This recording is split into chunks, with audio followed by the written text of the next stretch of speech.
ఇప్పుడే జీ5 app download చేయండి. చూడండి మీ ఫేవరెట్ టీవీ షోస్ ఎప్పుడైనా ఎక్కడైనా. హలో చెప్పరా. ఎరా పెళ్ళైపోయిందా?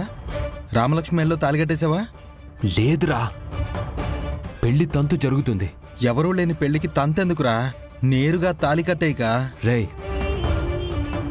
నేను పీటల మీద కూర్చొని ఉన్నాను. అందుకే కదరా నేను ఆనందంగా ఉన్నాను. అసలు మండపంలో కూర్చుని ఆ రఘురామ్ని చూడాలనుందిరా. అతని మొహం ఇప్పుడు ఎలా ఉంది? ఆరిపోయిన దీపంలా ఉంది కదా.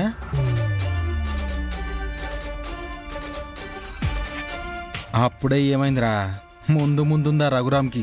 పెళ్లికి ఎవరూ రావద్దని ఈరోజు తప్పించుకున్నా నువ్వు ఆ ఇంటి అల్లుడయ్యాక రోజుకో కరెంట్ షాక్ ఇస్తావు. సరే, మనం తర్వాత మాట్లాడుకుందాం. తాలి కట్టాలన్న ఆనందంలో ఉన్నామని అర్థమవుతోంది.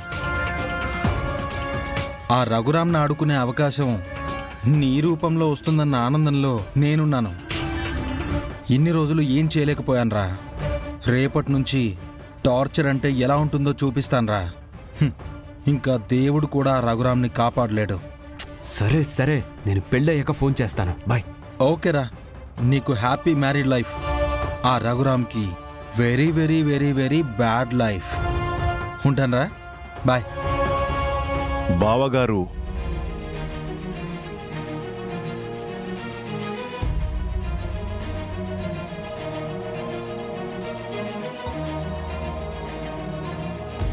చెప్పండి రఘురామ్ గారు.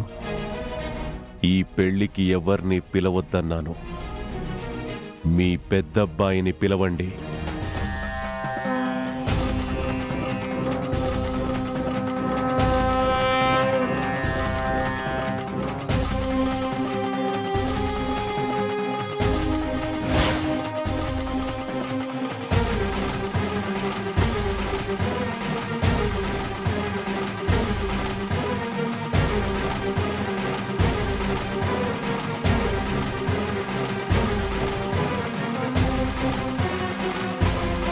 మా పెద్ద అబ్బాయినా? ఈ పెళ్లికి ఎందుకు బావగారు? రావాలి. వాడి వల్ల ఎవరెవరు బాధపడుతున్నారో వాడికి తెలియాలి. ఏ పెళ్లి ఆపాలని నా కూతురు జీవితం నాశనం చెయ్యాలనుకున్నాడో ఆ పెళ్లిని వాడు కళ్ళారా చూడాలి. వాడు చూస్తుండగానే వాడి కళ్ళ ముందే ప్రశాంత్ నా కూతురి మెడలో తాళి కట్టాలి.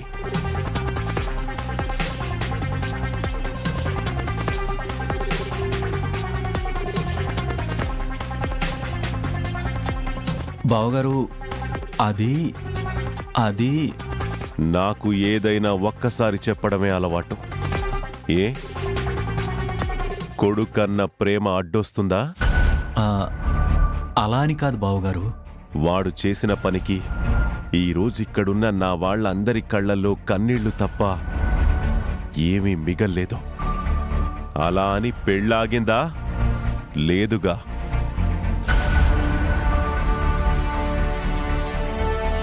వాడిక్కడ కూర్చొని చూస్తుండగానే ప్రశాంత్ నా కూతురి మెడలో తాళి కట్టాలి. వాడు చూడాలి. పిలవండి వాణ్ణి.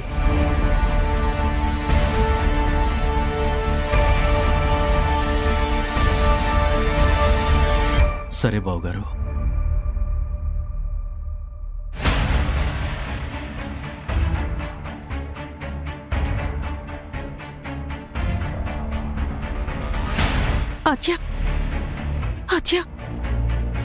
పంతులు గారు. అలాగేనండి అయ్యా.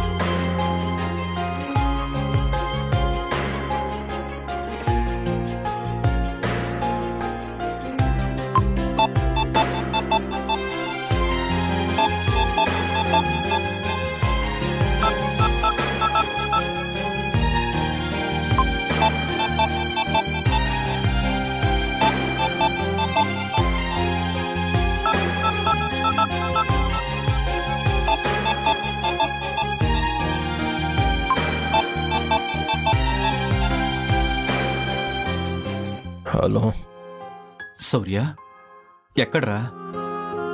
దారిలో ఉన్నాను. ఏ దారిలో? చాలా దూరంగా వెళ్తున్నాను. సరే వెళ్తే వెళ్దువు గాని రఘురామ్ గారు నిన్ను ఈ పెళ్లికి పిలవమన్నారు. త్వరగా బయలుదేరారా? నేనా? నేనెందుకు? తెలీదురా. నేను రాను. ఆయన రమ్మన్నప్పుడు రాకపోతే బాగోదురా. వస్తే రామలక్ష్మి కనిపిస్తుంది. రామలక్ష్మికి నేను చేసిన అన్యాయం గుర్తొస్తుంది.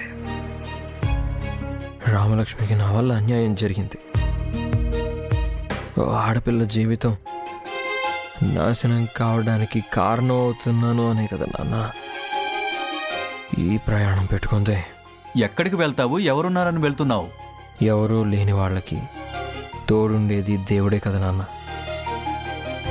అందుకే ఆ దేవుడి దగ్గరికే వెళ్తున్నాను. దేవుడి దగ్గరికి వెళ్ళడం ఏంట్రా? మీరందరూ దేవుణ్ణి చూడాలంటే గుడికి వెళ్తారు కదా. నా ప్రశ్నలకి సమాధానం గుడిలో దొరకదు కాబట్టి నేరుగా దేవుడి దగ్గరికే వెళ్తున్నాను. రేయ్ రేయ్, ఏం మాట్లాడుతున్నావురా? దేవుడి దగ్గరికి వెళ్ళడం ఏంట్రా? అవునా,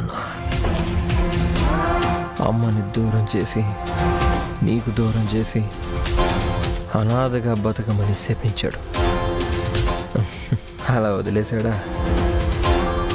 లేదు, ఇదిగో నీకోసం పంపించాను అని రామలక్ష్మిని పరిచయం చేసి నాకు ప్రేమను పరిచయం చేశాడు.